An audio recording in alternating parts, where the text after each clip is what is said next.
Danas priča sa gospodinom Zoranom Đorđićem, bivšim predsjednikom udruženja logoraša Severne Amerike i Kanade. Kažite vi nama 90. godina prošlog veka, čime se bavite, šta radite? Kako priča počinje? Tužno i nezaboravno. Raspadom Jugoslavije znalo se šta će biti, već su sve strane znale šta i kako. Dolazi do osnivanja višestranačke skupštine opštine Konjic. Srpska demokratska stranka, čiji sam ja bio poslanik, imala je negdje oko, odnosno opština Konjic, 17% stanovnika ili 6760 i nešto. Ostalo su činili muslimani i Hrvati. Ja sam radio u Sarajevu i privatno i u državnoj firmi, u pošti. I kad se vidjelo to već tamo negdje 90. pred zadnji plebiscit Srpske demokratske stranke, ja sam bio u skupštini opštine Konjic. Znao sam već da se muslimani naoružavaju i zadnji put sam izašao za govornicu i tadašnjem predsjedniku Rusmiru Hadžisejnoviću, predsjednik opštine Konjic, koji će kasnije postati predsjednik kriznog štaba i komandant glavni za armiju BiH u Konjicu, rekao da od ovog nema ništa, bilo kakvi dogovori, šta god da tražimo, mi smo preglasani. Reformske snage što je vodio Ante Marković, isto naš Konjičanin, i Ante Pavlić i Ante Marković iz Konjica, samo da znate, jedan i drugi.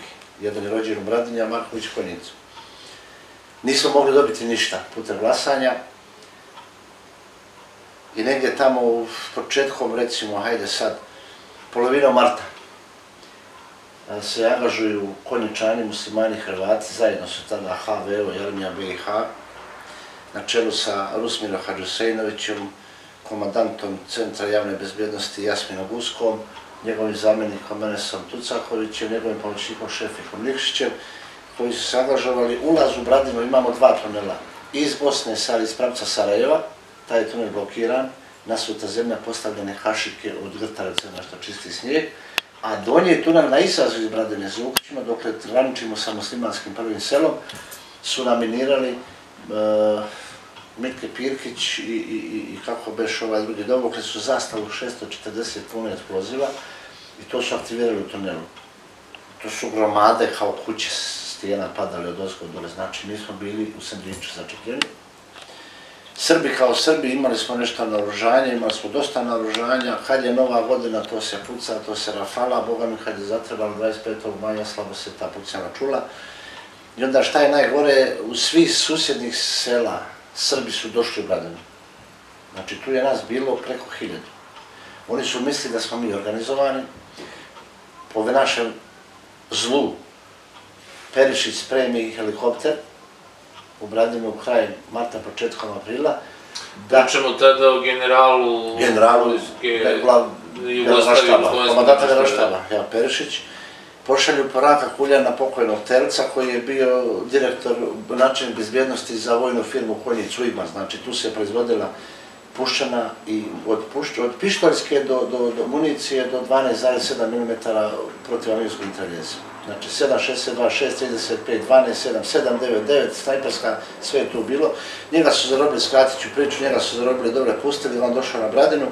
Javili smo preko, tad smo imali vezu željeznicom, da se on nalazi tu, Perišić je poslao i ovdje iz Beograda, su poslali helikopter kod njega, on je sjeo, još neko 2-3 djece otišli i muslimani su mislili da smo mi došli tu četnici, da je tu došla pomoć, da su tu došli granate i minobacači i 13. maja je prvi napad bio, taj smo napad nekako odbili, sačuvali se, međutim 25. maja, 15 do 2 napad je počeo sa 3600 Kosovaca i muslimana. Do 27. kad su avioni naši nadletili, bacili su neku bombu bez veze, znači nisu gađali ni nas ni njih, samo da kažu da su bili. Već je tad počeo zbjeg. Jedan deo ekipe je već otišao 26. navečer, ja sam 27. sa svojom ekipom od 12 ljudi, zarobljeni smo na Bjelašnici, na domak observatorija gore u Relea što je bio. Tu nas ufataju ljudi Juke Prazine. Odvode nas, duga je to priča, znači to bi trebalo danima i satima da se neke detaljnosti, ali ćemo u srž izvaditi svega toga.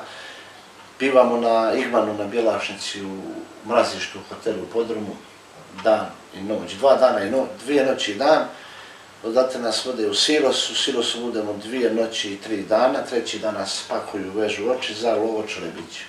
Ovdje smo sada spomenuli, u stvari vi ste prošli te najčuvenije logore u Bosni i Hercegovini, sva 3, tako da, najčuvenije po zlu ste uspjeli da prođete, Bogu hvala, živi ste. Sada vas pitam kako je bilo, nije bilo prijatno sigurno. Već zaboravljeno, vjerujte. Ali oprošteno ne. Kako je bilo? Kako je bilo? Pa znate kako, jednostavno ja sam bar takav bio. Ja sam imao oružje. Ja nisam bio ni za spreman da pucam u čovjeka. Srpska demokratska dala, SDA dala muslimanima, HVO Hrvatima, malo se to poškaralo, međutim, kad je to već počelo 25. i kad smo čuli da ima ranjeni i da je Kuljani Sretko ubijen, pa zaklan i osječena mu glava, znači to je već bilo kobno. Tog momenta razmišljaš šta da radiš i kako. 27. maja smo krenuli iz Bradine, uhapšeni, vraćeni, kad smo došli dole u Čelebiće. Dobro, tad nismo znali još zločina koliko je bilo. Silovanja, sve se to kasnije mojim našim operativnim radom saznalo. Jednostavno dođete u taj logor i kome se god navije da mu čejf uđe u kapiju i radi s tebe šta hoće. Niti ga ko pita ko se ni šta ćeš da radiš, odakle si. Dođe, ubije te, maltretira, sječe ti noge, pospete benzinu, zapali to da preko kape, nikoga ne pita ko ni šta. Sve tamo negdje do 1. augusta, 2. augusta kad je došao Međunarodni Crveni krst, i to zahvaljujući gospođi Mili Đorđić iz Beograda, pošto je bila ona za vrijeme Tita iz one stare Jugoslavije, predsjednik i član glavnog odbora Međunarodnog Crvenog krsta komiteta iz Jugoslavije za saradnju sa Hagom. Ona je to napisala pismo nekom svog prijatelju i poslali se dole Crveni krst. Poslije dolaska Crvenog krsta više niko nije ubijen, a do dolaska Crvenog krsta je od udaraca su podlegli Šćepo Gotovac, Simo Jovanović, nije recimo 7-8, to je bilo strahovito. Dolazi Zenga, ako ste gledali sad što traži pokajanje od Srba koji je dobio 16 godina u Haškom tribunalu, traži pokajanje od tih Srba, dolazi čovjek u Šćepi Gotovcu i kaže lezi dole, on legne i bejsbol palicom probije mu čelo. Znate kako je gore ono zavljeno. To mu probije i na kraju mu stavi bedž SDS. Bedž SDS-a je. Samo zato što je neko rekao da je bio onog rata u Četnicima i da je na tom mjestu gdje sad leži u tom logoru Čelebić Angar broj 6, on ubio 3 muslimana. Nigdje veze. Izvedete vani, kaže imao si radio stanicu, imao si ovo, javljao si Četnicima na Boračko jezero gore, javljao si to, tu veze nemaš i ubijete. Klimenta Željko je tako ubijen. Kuljer Milorad, sin Radmila, 65. godište, također ubijen. Prije ubistva je maltretiran, naređeno mu je da se tamo gdje smo mi došli nužde urinirali, da se tu okreće, da se tu valja potom. Njegov počinilac, njega smo radili već par godina, ja mislim da već je 2. godina na izdržavanju kazne. Maci Česo Makaron dobio je u sudu BiH jedinstveni slučaj do sada, tako su bili jake dokaze i svjedoci. 15 godina, a apelacioni sud mu smanji na 13. Musliman osuđen u sudu BiH za ubijstvo Srbina u logoru je jedinstven slučaj do sada. Globalu od 2006. godine kada sam ja osnovao Savez logoraša u Americi do sada, osuđeno je njih oko 20-ak, ima ih još trenutno koji su na izdržavanju kazne, a kao što ste upoznati, vjerovatno ste gledali da pretprošle godine u decembru je lišeno za jedan dan 14 ljudi na opštini Konjicu, odnosno ne ljudi, zlikovaca, zločinaca. Bili su mjesec dana u pritvoru, pušteni su da se vrane sa slobode, neki su pobjegli preko, neki nisu, pa ćemo nešto malo o tom kasnije. Što se tiče Bradine i napada, od 25. maja od 2 sata posle podne, negdje tamo do 27. do 26. navečer je ubijeno 44 civila. Tih 44 civila, među kojima su bili žene, niko nije imao pušku. Ne da nisu imali moment ubistva, nisu uopšte dužili pušku.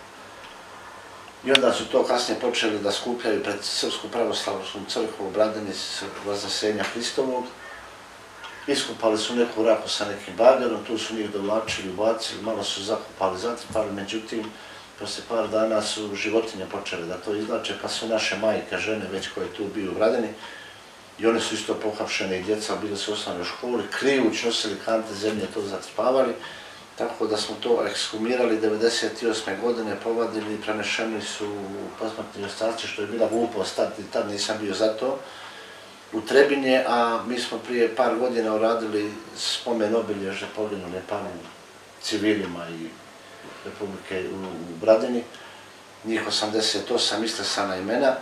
I sad se, pazite, sad je taj spomenik na licu mjesta gdje je bila masovna grobnica, a u masovnoj grobnici nema niko, svi su prenešeni u Trebinju.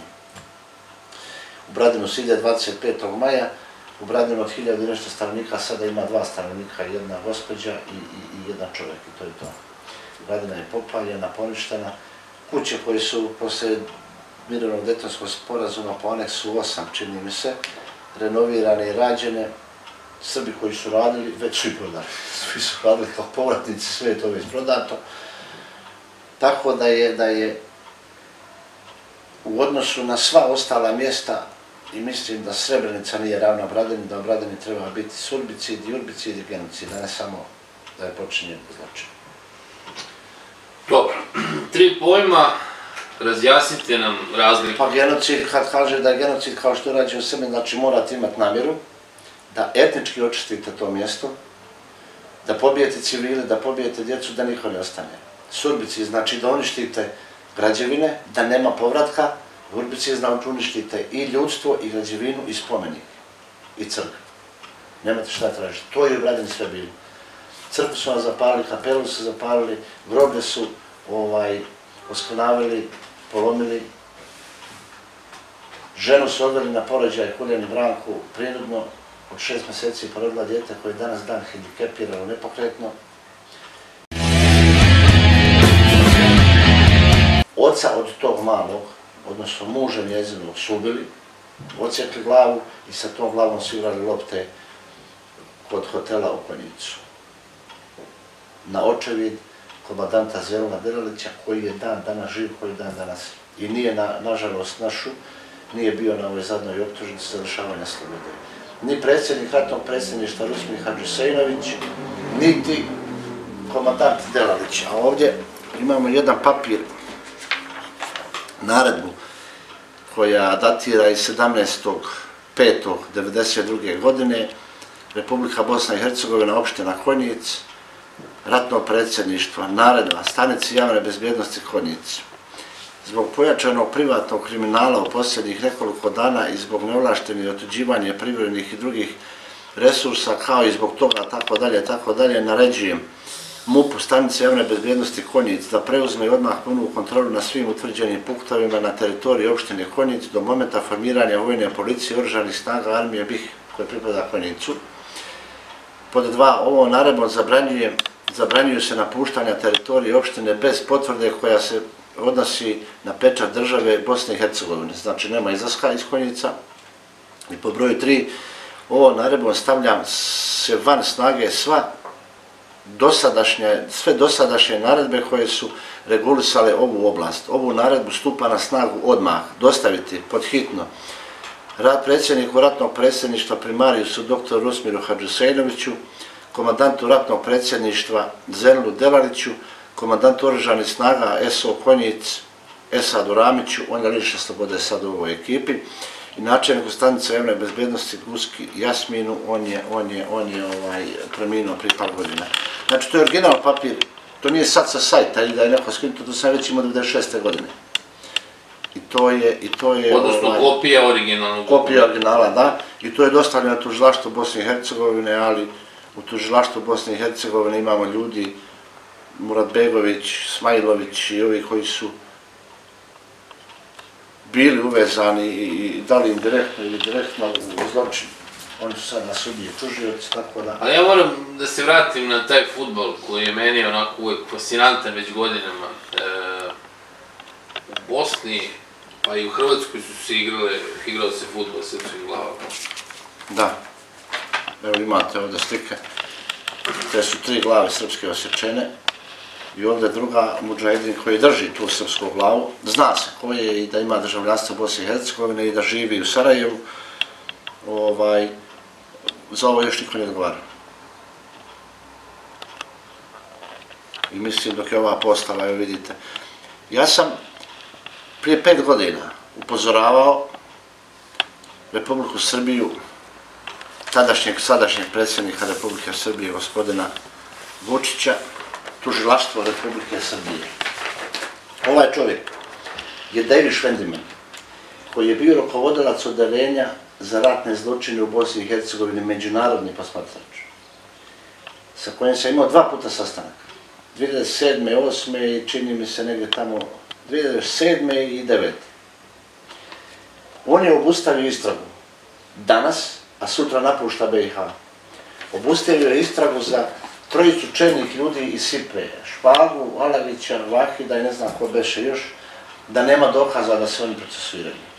Jedan je bio načelnik DGS-a, državne granične službe, jedan je bio OSIP, jedan OSIP, ne znam, svi su bili visoko pozicionirani. Tad upozoravam državu Republiku Srbiju. Tužilaštvo tadašnjeg Milana Petrovića, tužioca koji je sada penzionisan. Tad ih upozoravam da će isti taj čovjek doći za glavnog tužioca na Kosovu da ITRU prikrije zločin počinjen na Srbima. Niko ne vraća pažnju, za manje od 6 mjeseci tačno se tako dešava i mislim da je sve donedavno bio i da je možda čak i sad David Švendiman glavni tužilac za zločine počinjene na Kosovu. Vi zapravo hoćete da kažete da se nama na Kosovu sprema sudbina kao i u Bosni, da žrtve će biti proglašene za zločince, da će izmisliti zločin nepostojeći, odnosno jedan zločin koji je mali uvećeći do nivoa genocida ili kao što je urađeno u Srebrenici. Izglasat će rezoluciju. Izglasat će rezoluciju. Srbi to opet donije najgori narod. A sve Srbi sami sebi rade zbog da preduhitra nešto da urade. Jeste imali prije par dana hapšenje Srba po Kosovu. Tako su hapsili Ćelin i Ramizovi po Sarajevu. Sve ugledne Srbe. Tako je Tito radio za vreme Drugog svjetskog rata. 56 domaćina iz Bradine, domaćina krupnih, jakih, odvedeno, nema sve do istreljane. Kad vi ubijete glavu, ubili ste sve ostalo. Oni su pokupili to. Šta su sad radili Šiptari na Kosovu? Pored države Srbije, koja kaže nema ulaza na sjeveru Kosova. Kako nema, još su naglasili, najavili da nije to kraj. Hapsili su ljude, pružili, kaže, otpor onoga hapsi u dvorištu i razbijamo auto. Znači, vi hoćete da kažete da prema vašim saznanjima i prema nekoj logici događaja ovo nije kraj i da nam se priprema... Ovo je tek početak kad je u pitanju Kosova. Tek početak. Srbi će biti proglašani za zločince, Srbi su silovali, Šiptari nisu, Srbi su sami sebe poubijali, Srbi su sami sebi vadili organe i prodavali. To je kraj. Isto kao što je bilo u Bosni. Bradini, pobijeni, 88, sami između sebe. I da nismo ovako uporno radili, kao što smo rekli malo čas, da nismo uporno tako radili. Ja sam pola tog posla obavio sa svojim novcem, svojim vozilom, ekshumacije. Imali smo jedan primjer, trebamo na Blace da idemo, gdje je jedinica Mitka Tapirkića pobila njih 7-8 u jednom danu. Obrati se tužilaštvo u Bosni i Hercegovini, tadašnja tužiteljica Vesna Tančica Budimir. Kaže nemamo sredstava. Obrati se timu za ratne zločine, odnosno za traženje nestalih lica Republike Bosne i Hercegovine, na čelu sa Milanom Bogdanićem. Kaže, Zoki, nemamo bagera. Čovjek neki koji je radio za nas iz Istočnog Sarajeva bagera u Hvaru. Ja kažem, ja ću naći bager, dajte nam saglasnost. Dajte, ubrzajte u tužilaštvu da daju naredbu, ja ću sutra doći po naredbu, čovjek će doći. Ja nazovem čovjeka svog komšiju dole, čovjek sjede u bager i ide dan i noć, vozi 30 km sa bagerom koji ide 5 na sat. Na Blace, na Blatačko jezero, tu nas sačeka, ja radim ekshumaciju sa svojim ljudima. Čeka se posle 6-7 mjeseci čovjek, taj isti musliman koji je kopao, koji je radio, dizao te bagre, ploče betonske i to, posle 6 mjeseci mu se plate troškovi. Muslimani za sad dobiju sve. I dozvolu, i odobrenje tužilaštva, i operativni tim, sve dobiju. Za laboratorija za DNK analizu, Holanđani su dali pare, ja mislim, na 10-15 godina. Da se uradi u Banja Luci. Ne, još je nemamo. Idemo u Tuzli. U Tuzli se čeka, zahvaljujući Adnanu Rizviću, Bradina ništa nije čekala i meni, preko njega sam aktivirao sve. Ako dođe u petak, u ponedjeljak imamo rezultate. Tako da mi u Bradini imamo samo, ja mislim, 2 slučaja. Huljanin Petko i još jedan da nisu nađeni, da ne znamo. Ostalo je sve završeno i riješeno. Tadašnji direktor centra Milan Bogdanić, Slobodan Škrba iz Istočnog Sarajeva, Milosej Moratović do Vesinja, oni ne govore međusobno. Kad zovem da dođu, pošto na ekshumaciji mora biti tužioc, mi radimo operativno, kad nađemo prvi deo, ko se ugleda, tu se stavi obavijesta tuža dolazi. Kad zovem Moratovića, pitao će biti Slobodan Škrba, hoće, kaže ja neću doći. Kad zovem Slobodane, sutra radimo u Bradinu, imam dokaze za to, tu, pitao će biti Muratović, ja kažem hoće, kaže ja neću doći. Sami sebi smo većinu toga uradili, nažalost. Ako sam vas ja dobro razumeo, vi hoćete da kažete da su vam muslimani, protivnici u tom ratu, u stvari dosta pomogli u otkrivanju istine i otkrivanju svega. Nažalost, upravo tako. Zašto, nažalost, to samo dokazuje da časnih i poštenih ljudi ima svugde, bez obzira na kojoj strani, i da ne trebamo da budemo zaluđeni s time da su svi naši nekadašnji neprijatelji zapravo loši. Da su svi isti, naravno. Ja kad sam tražio Huljanin Sretka, Beku, tom kome su glavu osvijekli musliman koji ga je poznavao i koji su malte ne pili svaku jutro kafu zajedno, kazao mi je dođi večeras u 6, čekaj me tu, idemo zajedno, ja i ti u šumu, ja ti kažem gdje je, tu sam ga ja zakopao. Tu ga je našao ubijeno, tu ga je zakopao, tu smo ga i našli. On je lično bagar doveo oko na večer, spustio kašku na to mjesto, obavijestila se policija, tužilaštvo, sutri dan smo dobili odobrenje i tu smo našli. Nismo našli nešto puno, našli smo, čini mi se, desno stopalo komplet sa kostima od prsti, potkoljenicu, malo grudnog koša i čini mi se jednu nadlakticu ili podlacicu, pošto su to životinje vremenom. Raznih glava je svakako odnešena u konjici i tu se gubi svaki kraj. Neko je odneo kući kao ratni trofej. Neko je odneo. Pa znamo u prvih, recimo, par dana da se je kružila ratno predsjedništvo Zerni Delalić i Rusmo Hadžusenović je dijelio cigare i nagrade tu koji su tu glavu donijeli. Sad, ja sam tu bio počeo da istražujem, da radim. Zadnja moja informacija je bila da je ta glava, u stvari jeste sigurno sahranjena, ukopana bila iza IKM-a, istrojnog komandnog mjesta njihovu konjicu, u gradskoj kafani iza, a da je odatle odnešena kada su oni ubili Šećimović Nusreta zvanog Nutu, jedan čestiti musliman bio, meni dolazi u logor, je bio poslanik SDA, SDS-a, dolazi u logor, jedan put donio mi kutiju cigareta, njega su ubili, streljali muslimani zbog nečeg, vjerovatno što je pomagao Srbima. Tad moja informacija dosteže dotle da je ta glava zajedno sa njim sahranjena prema Kostarnici dole i tu se gubi svaki trag. Pokušao sam da nekako stupim u kontakt sa njezinom sestrom, sa njegovom sestrom, pošto je ona vjerovatno vadila njega odatle pa nosila njihovo muslimansko groblje.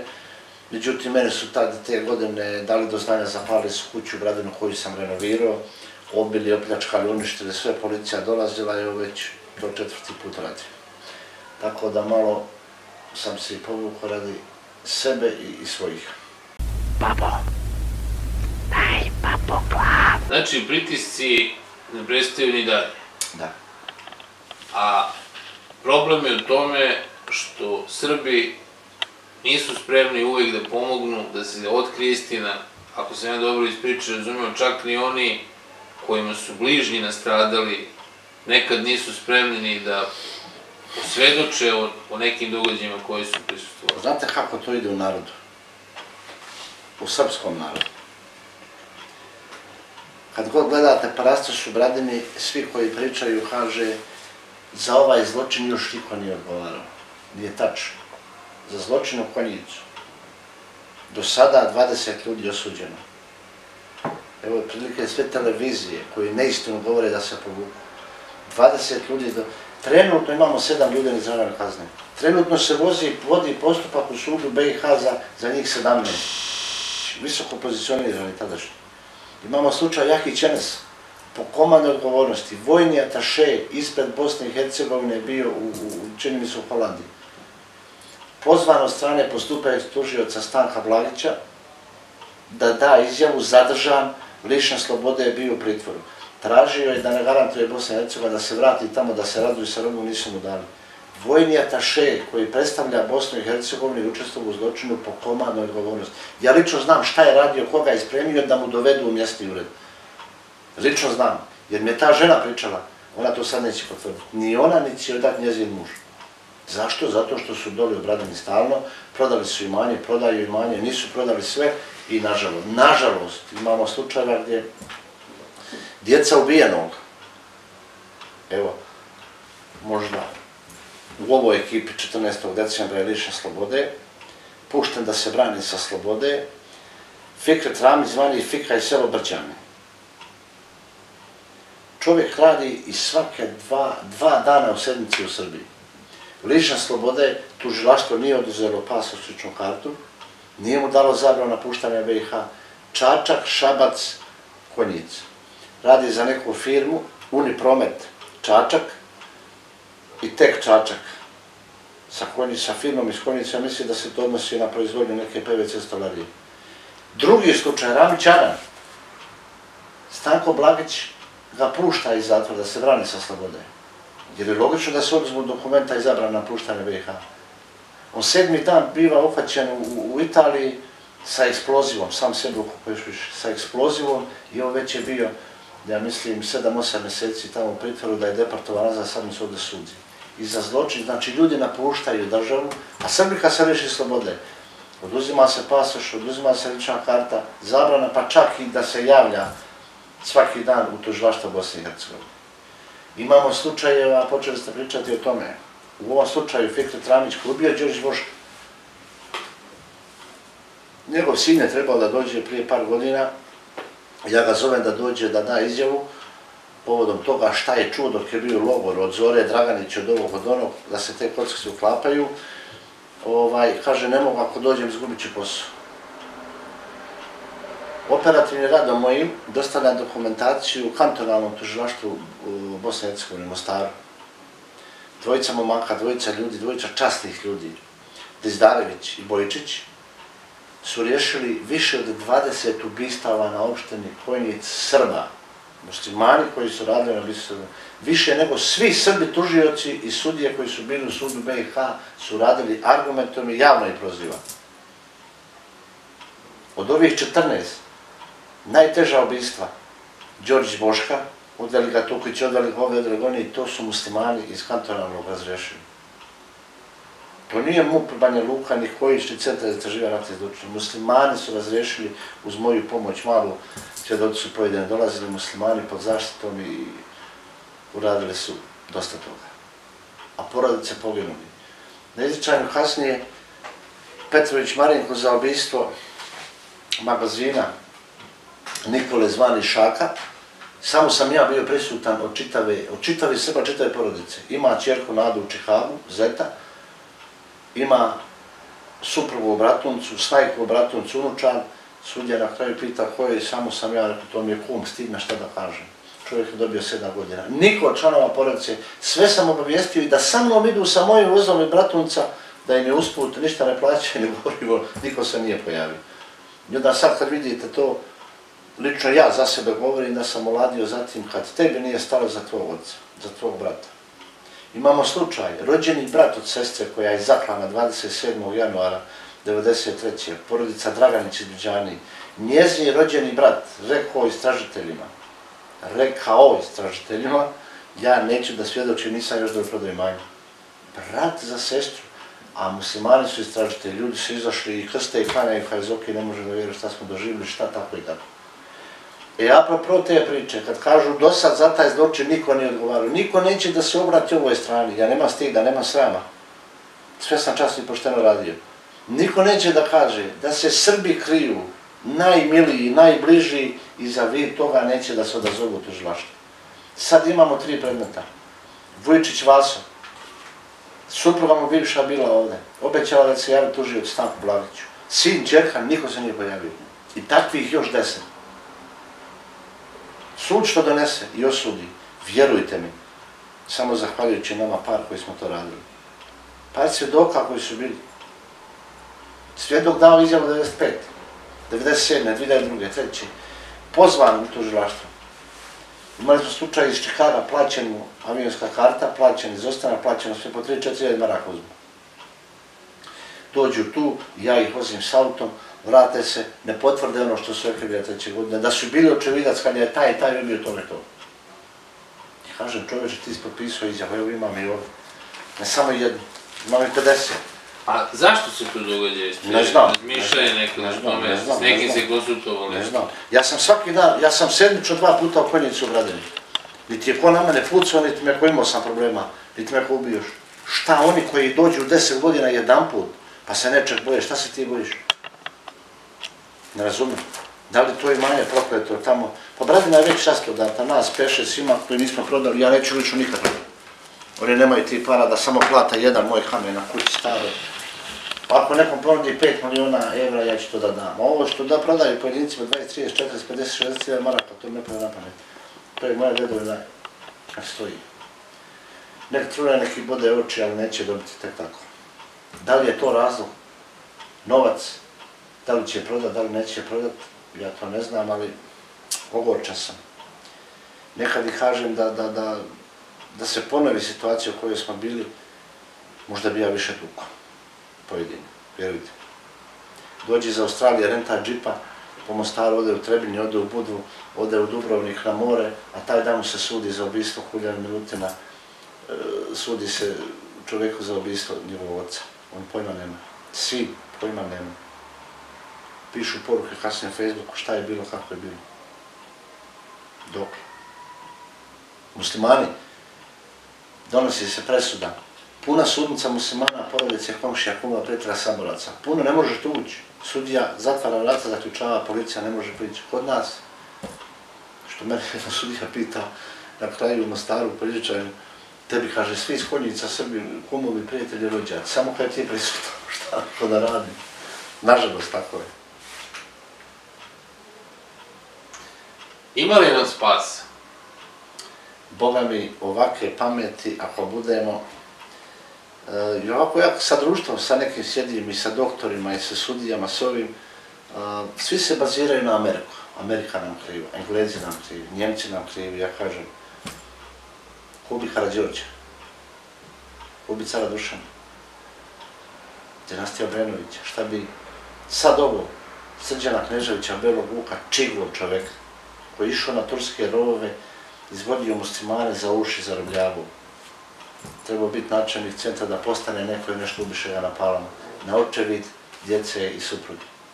Mauzera ubiše ga Srbi. Karađorđa ubi Hum, cara Dušana ubiše Srbi. Ko to od Amerikanaca Engleza pobi te naše vojskovođe? Da ne pričamo Vojvodu Aleksića i čudo. Ni Kosovo nas nije pametilo.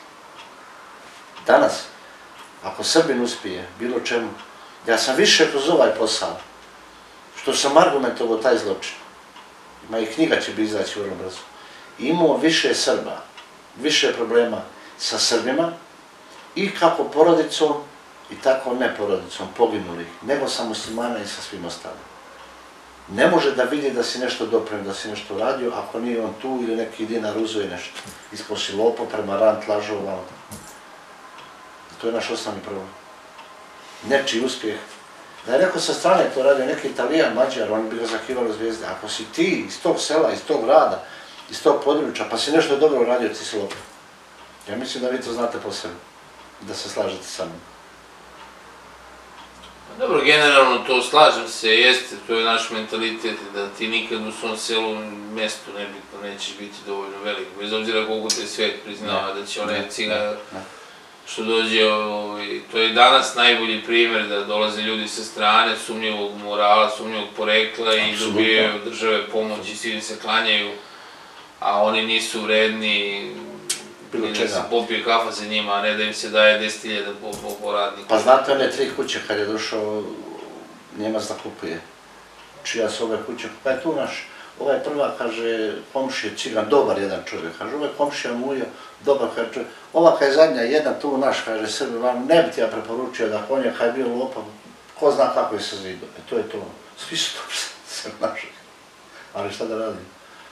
Nadam se da će ova mlađa generacija malo da promijeni to, da ne bude, ali eto, Istorija će ostati zapisana kao što je bila i posle boja na Kosovu i Marice i Mojkovca, sve.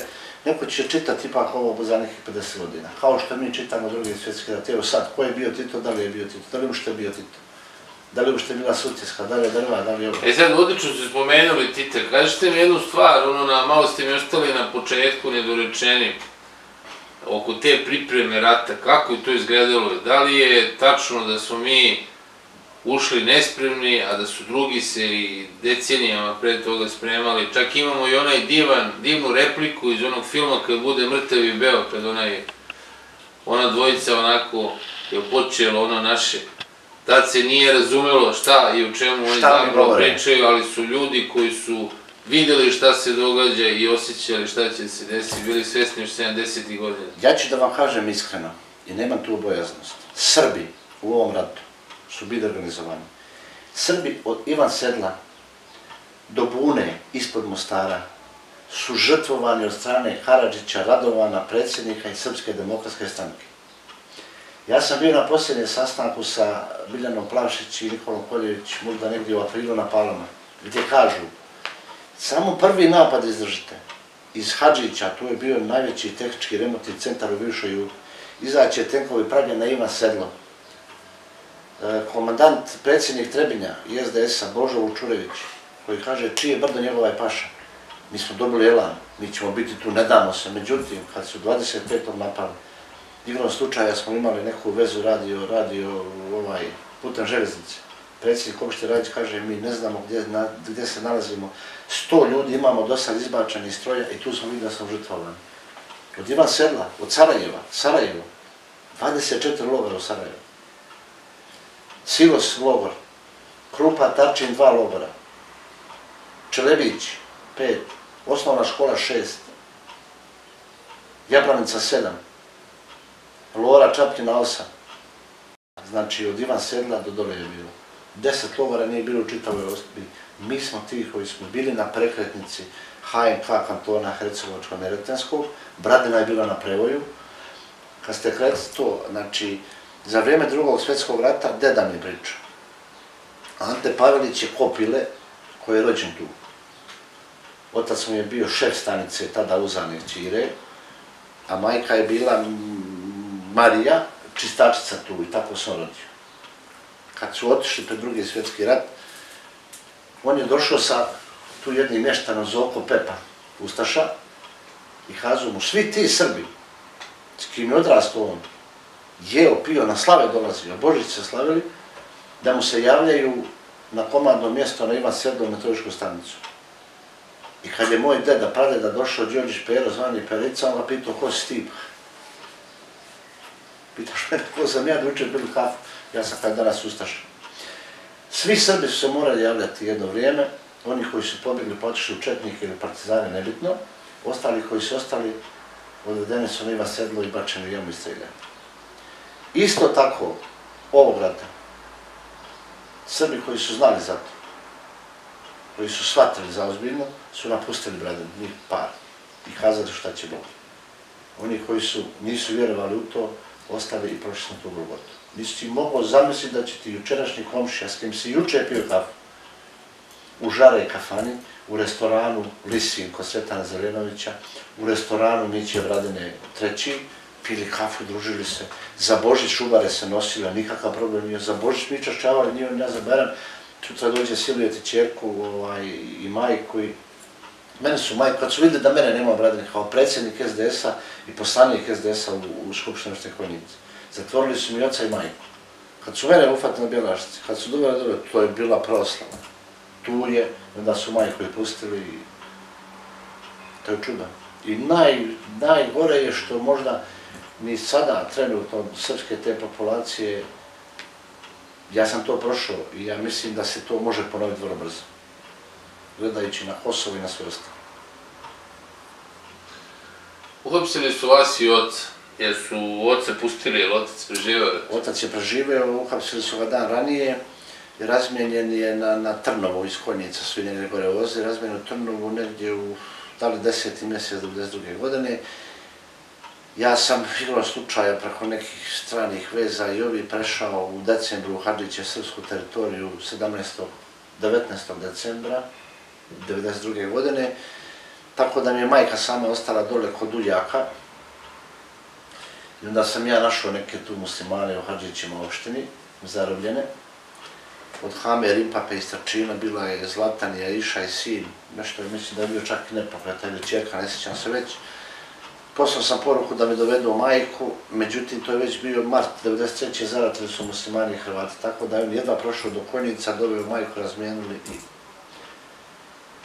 posle Daytona za Bratunac, posle Bratunca 1998. za Ameriku i evo sad tu, oni su još gore, ja sam tu u Beogradu i malo sarađujemo sa tim kantonalnim, sarađujem sa kantonalnim tužilaštvom u Mostaru, malo sa MUP-om Republike Srpske u Trebinju, gospodinom Supićem i inspektorom, kad treba nešto zatreba, gdje je ovaj svjedok, gdje je ovaj. I oni imaju isti problem, znači to je, nema svjedoka. Sad jedno pitanje, ja bih volio tu kao nekog ko se bavi sa time i skuplja te podatke. Pričali su malo pre, nažalost, u tom nesretnom fudbalu sa tom nesretnom glavom i mučeničkom glavom tog čoveka. Da li je bilo, stalno se priča o, kaže, klali su oni, klali smo i mi. Kako su vaše saznanja o tome? Da li smo zaista i mi igrali fudbal sa nečijim glavama?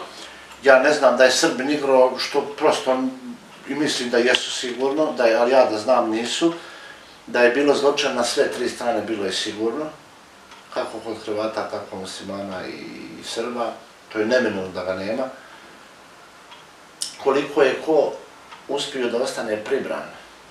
Recimo ja kad sam došao iz logora decembra mjeseca 1992. U Hadžićima je bilo muslimana. U Hadžićima je bilo zatvoreni muslimana. Ja sam prvi dan učio na prijatelj 100 para, nešto što sam donio, kupio banana i ne znam šta, malo cigara i naranči. Bile su neke rešetke, ni da me vide, samo i dole ubacio. Ova naša priča polako se bliži kraju, ili je to početak, ili možda nikada se ova priča neće završiti? Možda to drugo. Da li bi mogli da izvučemo neku pouku iz onoga što se dešavalo 90. godina u Bosni i Hercegovini, što se dešavalo 99. na Kosovu, onoga što se dešava 2000. Da li možemo neku pouku da izvučemo danas, posle koliko godina i decenija iz toga? Pa, oni koji su prošli tu golgotu ratnu i sa jedne i sa druge strane, da li to bila Bosna i Hercegovina, da li to bilo Kosovo, trebali bi da budemo razumni i da znamo i da imamo povjerenje u državu. Država je znači sve. U Bosni i Hercegovini nismo imali povjerenje u čelne ljude Srpske demokratske stranke, naglasili smo malo čas i rečeno da smo mi žrtvovani od Srpske demokratske stranke, da smo se sami organizovali. Moje lično iskustvo, gdje je god vojska bila, gdje smo se god uzdali u Perišića, u Kukanjca, u ove, to je bilo zlo. Ništa nisu radili, ništa nisu pomogli. Da li će ova vlast, da li će ova struktura vojske Republike Srbije drugačije razmišljati no što su ovi njihovi prethodnici, ja mislim da bi trebali. Ako budu, onda će biti sasvim dobro. Ako ne, onda će biti isto ponavljeno. Da su prepušteni Srbi na Kosovu, kao što smo mi bili tamo, tu će biti kraj. Lično moje mišljenje, mislim da neće tako biti, da ipak neko ima da misli o tom, ali ako bude, to će biti zajednički problem. Odnosno, da kažem, vjekovni problem naš. Znači, vi mislite da će se ponoviti prodaja i izdaja Srba od strane Srba i sada? Apsolutno. Apsolutno. Ako dođu Šiptari i uhapse 26 Srba u njihovim domovima, u njihovim kućama, u njihovim dvorištima i kažu pružali su otpor i liše slobode, a država kaže Evropska unija stopirali smo mi, šta ste to vi stopirali? Prebili su čovjeka, nisu dali da dođe na VMA. Sve kao što je bilo sa 12 beba u Banja Luci, nema kisika, nema kiselnika, djeca su pomrla. Šta treba da se ponovi to? Nadam se da će neko razmisliti glavom malo bolje u prošlosti.